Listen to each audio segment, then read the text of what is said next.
Aliyah to Israel according to a DNA test to prove connection to your Jewish father even after the father passed away. How is this possible?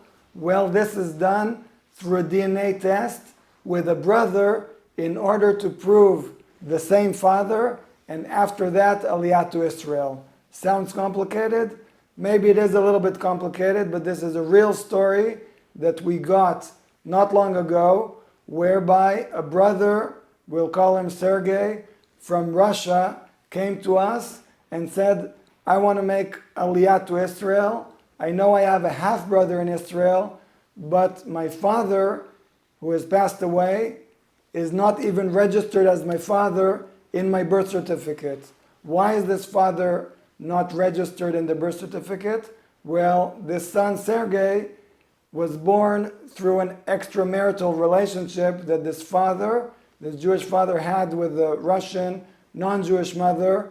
When Sergey was born, like it happens many times apparently in former Soviet Union countries, the father isn't even written in the birth certificate. Sometimes they leave the father blank, sometimes they write like a general name, like something in English like John Doe or something like that.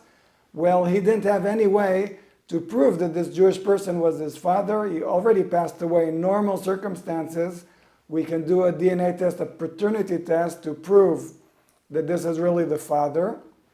In this case, he said, I know I have a half-brother in Israel, and this half-brother is willing to cooperate, willing to help me, and we can do a DNA test to prove that both of us brothers are sons of the same father. Well, this was an unusual case. We took it to the Israeli family court, where usually we do many paternity tests, and we succeeded to convince also the judge and also the lawyers that represent the state of Israel that yes, through a DNA test between brothers, you can prove a mutual father. Once we did the DNA test, we got the results from the lab. There was very high certainty. You need to get like certainty around 99% that both of these brothers have the same father.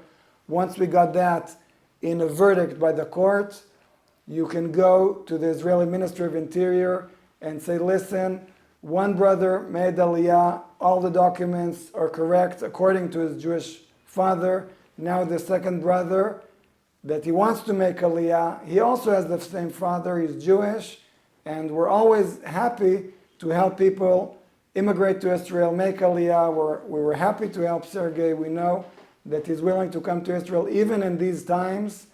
And this was an unusual case whereby we succeeded to help someone make Aliyah even after his father passed away, and the father wasn't even recognized as his real father.